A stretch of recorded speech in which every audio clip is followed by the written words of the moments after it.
Welcome back. It is Monday, July 7th. I'm Kalina Estrinos. And I'm Chris Holmstrom. Good morning, everyone. Well, the most destructive wildfires in LA history started 6 months ago today. 30 people died, more than 16,000 homes and businesses destroyed. So what's the recovery status half a year later? Our Amanda Sorrentino is live in Altadena with how businesses are rebuilding. And our Jamie Yukas is live in the Pacific Palisades with a look at the debris cleanup and the burned lots that are now for sale. Yeah, a lot can change in 6 months, right? I want you to take a look at this. I'm standing on someone's driveway. Their lot has now been cleared, which is a recent development. And so they're excited to get back into that rebuilding process. And just beyond that, you can see the hillside that had been completely burned out and now has vegetation coming back. That is giving people hope that the process is moving forward. But there still are a lot of questions as to how fast things are moving here. And so we'll be talking with Supervisor Lindsay Horvath in just a few minutes. But first, we wanted to go over to Amanda Sorrentino to talk about those businesses and the impact at the Eaton Fire Zone. Amanda. Good morning. Well, we know thousands of homes and businesses completely destroyed here in Altadena. I mean, just look around me. There's no homes left right here on the street. And these are people's lives, their families, their memories, just gone with all of this. But what we're seeing is resilience and how strong people are of coming back home and making sure that they're going to be back on their properties here. And, you know, the stories we've already heard, we just talked to Supervisor Catherine Barger and just about the red tape people are dealing with, the underinsured, and then also people who have insurance to get what they rightfully deserve. 6 months later, people are still battling everything that they've been dealing with and becoming victims to these insurance companies at this point after they survived this incredible fire that tore through California. So we're going to have a lot more stories of hope and how people can get through this red tape, what resources are available to them, and how they can get back home. Back to you guys. There's still so much ahead for so many people, but they have that community and they do have that hope too. Amanda, thank you. But to get to meteorologist Paul Diano joining us live now with a look at our next weather forecast, and it's warming up, Paul. It is warming up. Today's going to be the coolest day of the week, and it's still going to be near average. We're going to warm up 10 to 15 degrees above average later on this week. This morning, it is all about the cloud cover. That is our Mount Wilson camera showing you clouds pushing up against the mountains, pushing all the way into our inland valleys. Altadena, what is the weather looking like for you today? Warm, but not hot yet. It is 83 degrees by 1 o'clock, 86 degrees by 4 o'clock. Mainly sunny skies. High temperatures today for the L.A. Orange County metro area, 82. For the Inland Empire, 96. For the high desert today, 97. Next weather alert begins on Wednesday. We'll talk about how hot and for how long coming up. Right now, we'll look at the roads. Back to Kalina. Good morning. Good morning. We'll get to that in just a second. I do want to talk about this, though. A violent crash, a storefront destroyed, and business owners left picking up the pieces. And KCAL News reporter Tina Patel, she shows us the damage in Glendale. The car has been towed away now, and if you look at this business, you can see the giant plastic that has been put over the front where that car had gone in. There's going to be quite a cleanup for owners later. Police are still trying to figure out exactly what caused two vehicles to collide here on Glendale Avenue and Garfield Avenue. The impact of the crash caused one of those cars to end up inside the gift store on the corner. Firefighters responded, but they say neither of the drivers was injured enough to be taken to the hospital. The road was closed for a while so the vehicles could be towed away, but everything is back open this morning. Investigators, again, still trying to figure out what caused this. The owners are going to have to assess the damage to see whether they'll be able to clean up enough to open later on today. In Glendale, Tina Patel, KCAL News.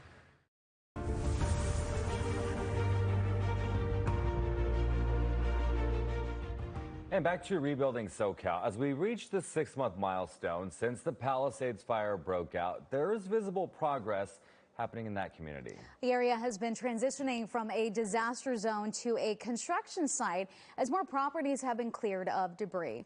I want to get to our Jamie Yukas joining us live there with a look at how the rebuilding process has been moving forward. Jamie, good morning. Morning, Kalina and Chris. I'm standing with Supervisor Lindsay Horvath. Thank you so much for being with us this morning. Of course. You know, I was here just a few days after the fire here in the Palisades. I came back 3 months later. So many construction trucks and workers. And now 3 months past that, we have lots cleared. There is some hope here in the Palisades. Yes, we have about 80% of the lots in the Palisades have been cleared. So we're really glad about that. We have led the fastest debris removal in history in partnership with the federal government and those at the U.S. Army Corps of Engineers in particular, but working from local, state, federal, across the board, bringing people together is really what has allowed us to move. And I think that's not only important for the rebuild process that has to follow, it's important for people's spirits. Yes. People want to know that we're making progress on helping them get back home, not just into their individual homes, but building community centers and places of worship and having your grocery and your schools. You know, all of those things help you feel like you're at home. Yeah. And that's really what we're trying to do, help people see that vision for themselves. I feel like especially here in the Palisades, this was such a special community as you talk about places of worship and just shopping centers and restaurants and the bus. Even if you didn't live here, you knew that the Palisades was a very special place. Yes. And so many people are worried that it is not going to come back in the same way. How can you relieve some of those fears? And what are you seeing as some of the biggest problems right now in trying to get that community and homeowners back into their homes? Well, I don't want to say that it was special because it still is special. Okay, And I see, fair enough. I see that in the people who are from the Palisades, who are, you know, excited to come back home, who want to know, just as you've said, that we're going to stay with them. And we are in this for the long haul, for whatever it takes, and making sure that people don't feel alone every step of the way. People who moved to the Palisades, many of them didn't build their homes. So Right. going through this process of rebuild is entirely new territory in many ways, which is why we commissioned a Blue Ribbon Commission to take a look at, you know, what does a resilient and fire-safe recovery look like? What are those different components that we can leverage in terms of expertise from throughout the country to bring the brightest together to help make sure that people have the resources and support they need to rebuild and to support their families while they're doing so. Well, and I want to talk to you about this because the news cycle moves so quickly. We're already now talking about this horrible, horrific flooding situation in Texas. So many lives lost. We've had lives lost here. You've talked a lot about climate change and how the rebuilding process really does need to take that into account. Yes, this is our new normal. And so we need to make sure that we aren't just building back what was here. I know that sounds like the fastest thing to do, but the best thing that we can do is take this unique opportunity to rebuild from ground level in the smartest way possible, making sure we're looking at the infrastructure choices we're making, making sure we're helping individual homeowners do all of the best home hardening practices and fire hardening practices that protect their homes. God forbid there's another fire in this area, though we do know because of the state maps that have been issued, this will continue to be an area that's at risk. So we can't just have what was here before. We need to think about our future and making sure that we're investing in all of the best practices that 21st century technology affords us. When we talk about the rebuilding process, I think Angelinos are exhausted. We've now seen these ice raids happen across the area. How is that impacting the rebuilding process here in places like the Palisades? We've had this natural disaster and now the man-made disaster of these ice raids. And it's awful because now people are scared to come to work, even if they are here with all kinds of documentation to show for it. They're still afraid to come to work because we see that the raids are indiscriminate about who's on the streets. It's about instilling fear in our communities. We've already been through so much, and so what Los Angeles needs is support.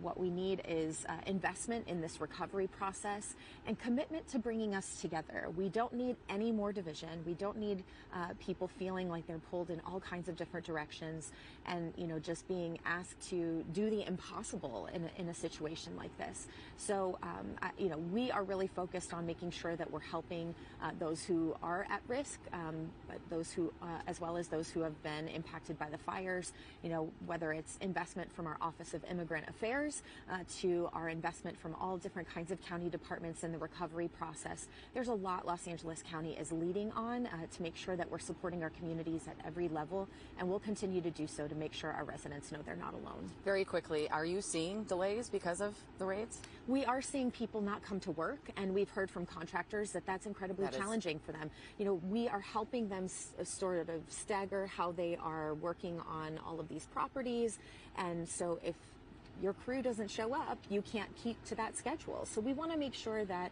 you know, our contractors, everybody who's helping as part of this rebuild process, you know, brings everybody in. So, Supervisor Lindsay Horvath, thank you so much for being with us this morning. We appreciate it. Chris and Kalina, back to you. Yeah, some great insight there, and I love how she talks about rebuilding smarter and making sure that it's available to everyone, regardless of what your background is. So Thank you so much for that, Jamie. Also, Amanda Sorrentino, she is in Altadena. She's seeing how businesses there and the owners are recovering, but also rebuilding as well. Amanda.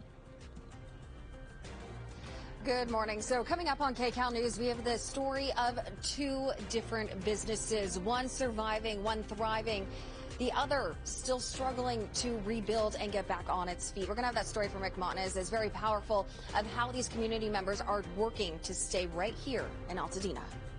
Amanda, thank you. Can't wait for that. Also, 4th of July may be over, but the search for many missing pets continues. How owners can help bring their pets home. And Costco recalls several items, and they want shoppers to act fast and check their homes.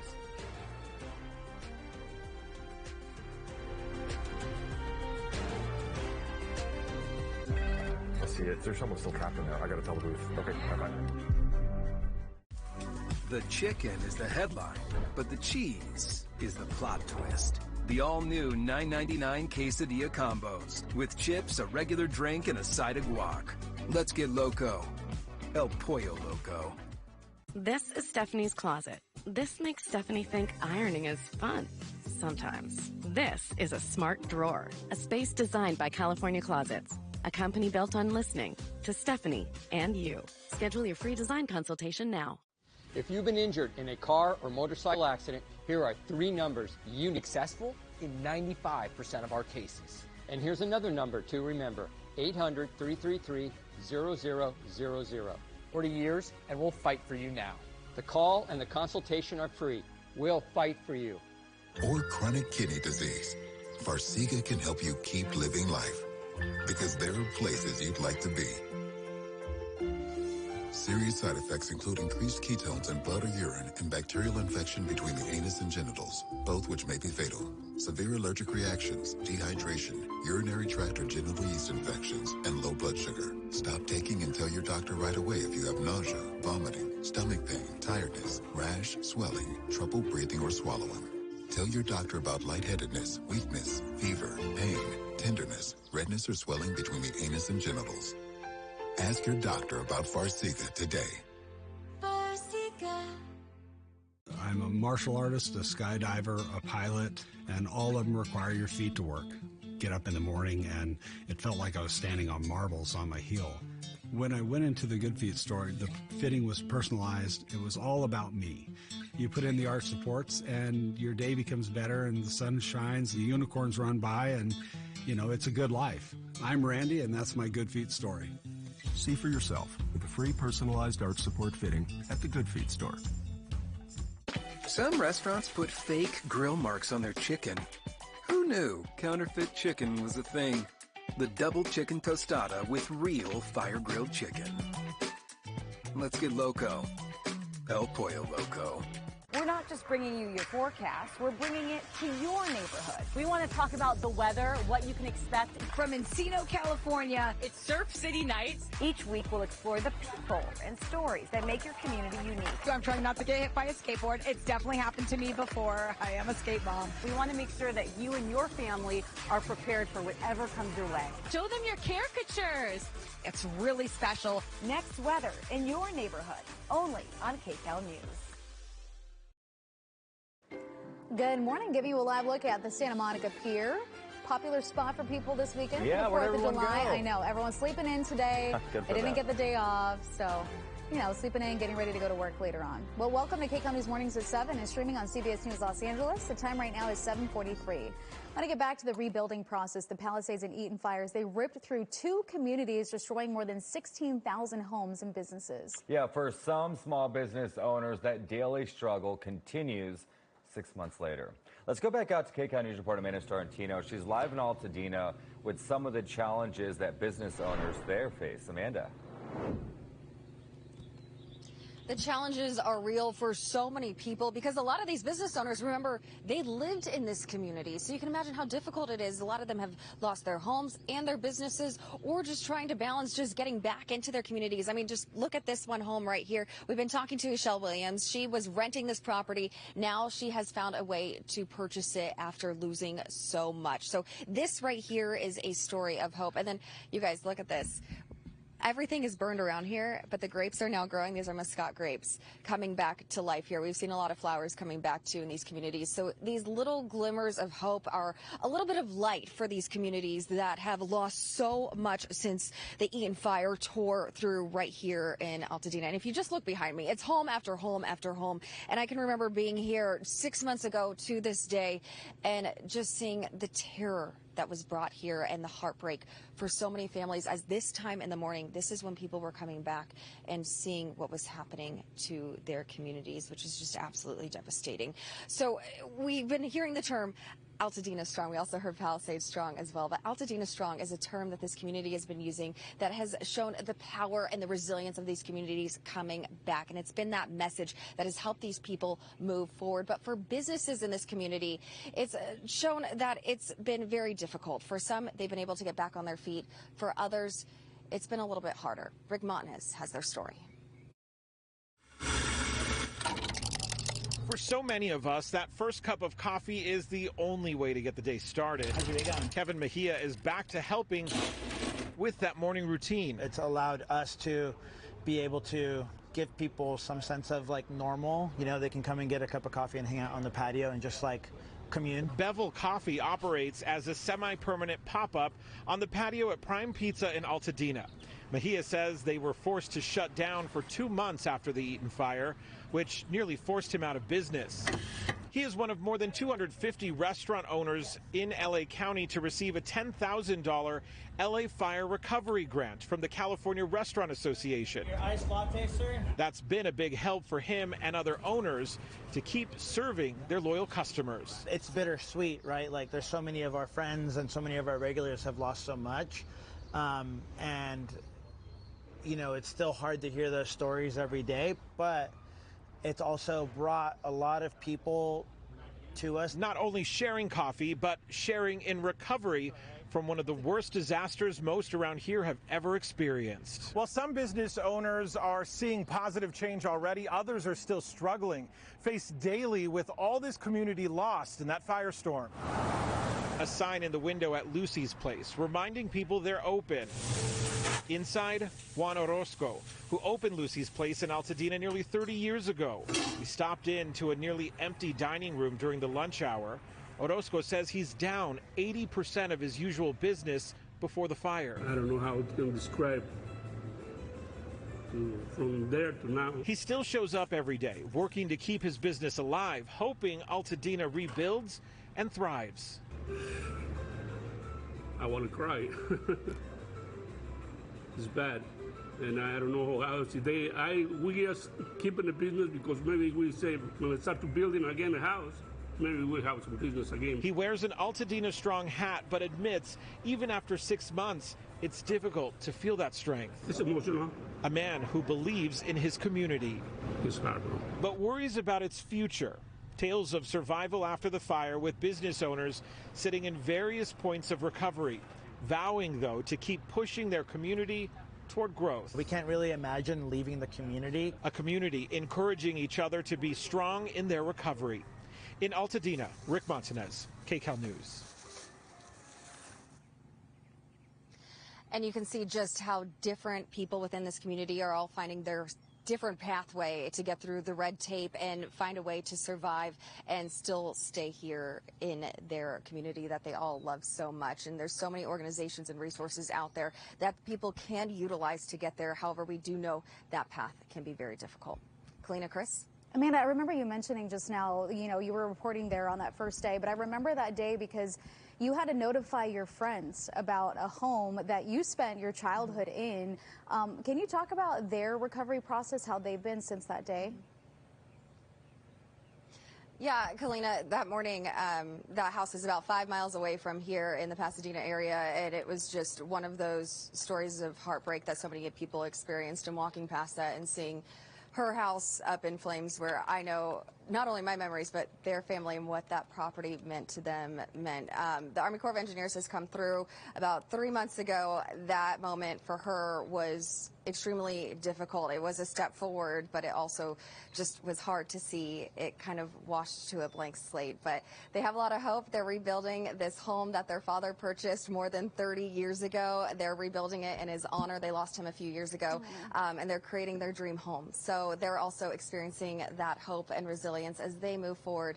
But also for them, it's been extremely difficult, and that's what a lot of families are experiencing here. So as long as people have those access to those resources, and the biggest thing is the support, not only from their family and friends, but from their community and our change makers here, the legislators, the supervisors, that is what is going to make the difference so these families can return home. Absolutely. Amanda, thank you.